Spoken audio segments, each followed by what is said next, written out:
Draugadrottinn, I offer you this steak, fixed as if it were for me, with the spices that I would like, and cooked in the way that I would enjoy if I ate meat. I offer you this steak, Odin Draugadrottinn, Lord of the Dead,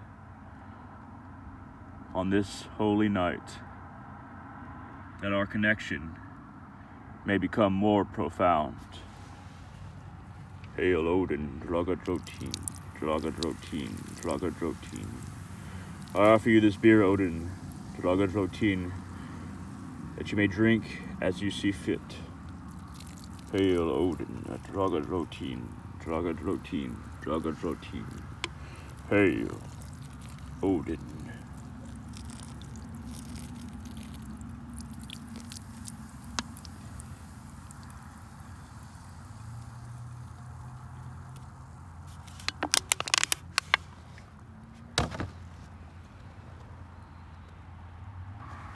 Draugadrottinn, Draugadrottinn, Draugadrottinn.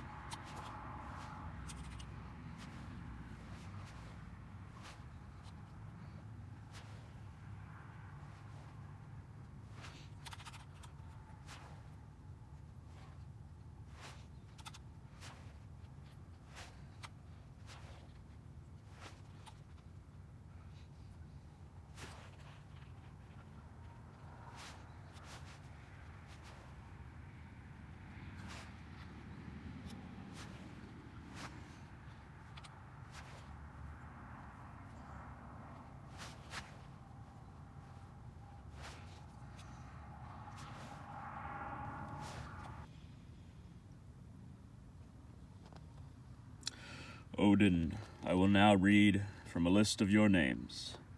Allfather, father of men, from Odin's Nothing. Allfather, Allfather, from Odin's Nothing. Algingator, aged god, from the Icelandic rune poem. Arnholfodi, eagle head. Etridir, attacking rider. Edun, friend of wealth, from Odin's Nothing. Baggy Ulfs, enemy of the wolf. Beoligir, fiery-eyed. Biflindi, spear shaker. Bilager, weak eye. Blinder, blind. Bruni, brun, brown. Bolverker, evildoer. Draugadrottinn, Lord of the Dead. Dressvapor, spirit shedder. Eniblater, straight forehead. Eileder, always booming. Farmagunder, trade empowerer. Farmagud, god of trade. Finger, fletcher or catcher. Fimbultir, mighty god. Fimbulthu, mighty Thuller. Fajal Gegelder, shape god. Fjolnir, many forms. Fjol Svidr, wide wisdom. Fjolgin, earth. Fornolver, ancient Oliver. Flaridi, one who rides forth. Frigjar Angon, joy of Frigg. Gagenrader, victory counselor. Gangleder, traveler. Gaprosnir, gaping frenzy.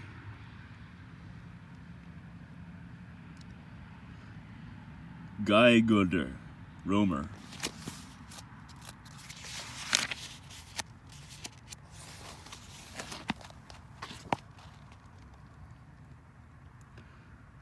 Gelodnir, spear inviter. Gerolnir, spear wielder. Draugadrottinn, spear shaker. Odin, I now read from another one of your books. It is called Odin's Way in the Modern World by Wayland Skallagrimsson. Odin, this book has helped me immensely in understanding you and your path. I don't think I could be exactly where I am in relation to you if not for Wayland Skallagrimsson, who started me on the path to you. I have unveiled truths for myself about you and on your path that no one has taught me, but I learned, experienced. But without this man, I think that I would be further back. I hope to follow you in the future, Odin. I hope to keep on walking your path, to gain knowledge, to prevent the end of the world for as long as possible, to prevent Ragnarok for as long as possible, and to know magic, to be a protector, to be a warrior in every way, even in the ways people don't think or would think are warriors. I have found bravery on your path, Odin Draugadrottinn. I have learned things about the dead. It is a most holy night when I can be closer to you. The veil is very thin, and I feel your presence. So maybe we should read some from this book.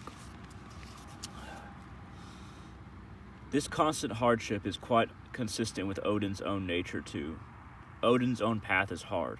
To win the awesome knowledge and power of the runes, Odin wounded himself and with his own spear and hung himself on the tree. To gain sight over all the worlds, he tore out one of his own eyes. When the giants captured the mead of inspiration, he went on a long, dangerous, arduous journey to ruin it. Odin constantly wanders the 9 worlds, even to the point of coming near to starvation, seeking knowledge, as recounted in the Prose Edda. He is god of battle and takes part in many. He spends half of every year in an unending hunt, leading the dead upon the earth, especially now. Another thing that stands out as a common feature to Odin's men is their ferocity. Many Odin's men are berserkers, such as Heding, Egil, Sigmund, those who became woad during battle. Woad means not only possessed, but also furious. Eric Bloodaxe was honored by Odin above other kings because he had reddened his sword so much more than they. Egil Skallagrimsson was more open to Odin's direct influence, arguably than any other. And his was a life of mad, violent, tempestuous emotion. His advice to Heding was to seek greater battles over lesser ones, and to be not content merely to defend his own borders, but to bring the sword to others. Harald Wartooth desired nothing so much at the end of his life as a death in battle. This too is very consistent with Odin's own nature. 2 of his names that show this are Wood, the Furious, and Ygr, the Terrifying. One of his gifts to warriors is the battle fury. When he came to take Harald Wartooth's life, he did it in a most ferocious and animalistic fashion, beating him to death with his own war club. At home, he surrounds himself with wild animals, his wolves Freki and Geri, and his ravens Haugen and Maunin. He takes on the form of wild animals. In old days, animals and men both were sacrificed to him. And as Adam of Bremen said, Odin, that means fury. Another feature common to Odin's men is great ingenuity. Jarl Hakon, when imprisoned and threatened with death and torture, managed to talk and act his way out of imprisonment, as well as he was able to completely turn the tables upon his tormentors. Heding, when imprisoned by his foes, reached deep inside himself and found a way to bring out new ferocity and strength to help him break out. Sigmund, alone, penniless, and hunted, nevertheless managed to plot, plan, and improvise a devious revenge against his enemy that took years to come to work itself out.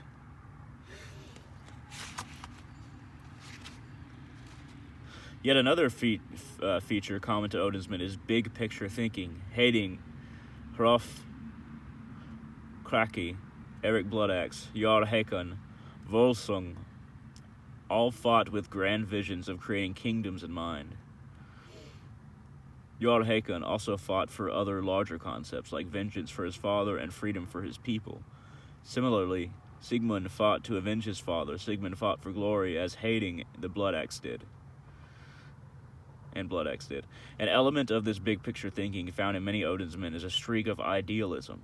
Jarl Hakon fought and bled to win freedom for his people, to throw off the shackles of tyranny. Hating accounted it sweeter than any delight to repel the wrongs done, not only to himself but to others. This led him to fight to rescue the daughter of King Hakon from peril, and to find Toste the wicked personally, and his men's lives need not be risked.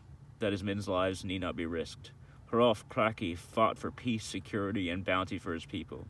Egil railed against the short-sighted selfishness of his countrymen.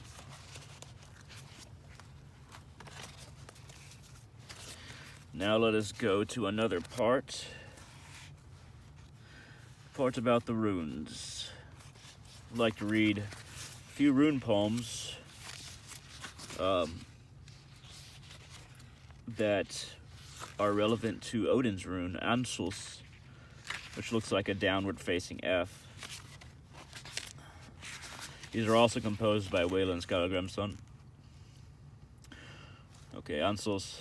Rune to rune, run the names, revealing each a facet, each unbound, every one, always leading to another.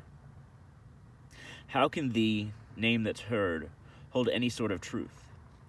Spoken words start and stop, stagnant like the swamplands.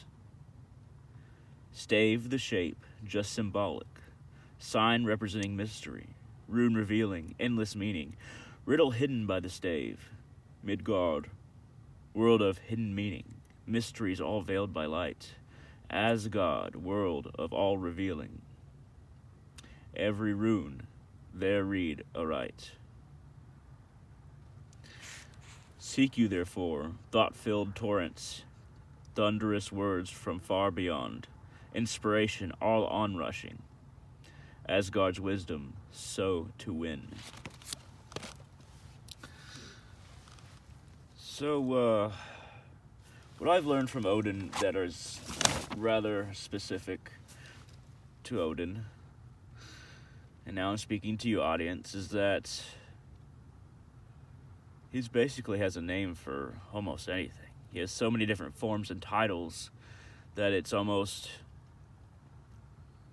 impossible to really pin down who Odin is, because he's just all Father. Trying to pin down Odin is like trying to conquer the sea. Trying to see past, where he supposedly ends, which I don't think he does because of his constant journey, is like trying to see past the Milky Way. Odin is like a galaxy unto himself, with many planets being names and titles, many suns being inspiration, and many truths being the gravities that hold it all together. When I say Hail Odin, Olfadir Odin Draugadrottinn,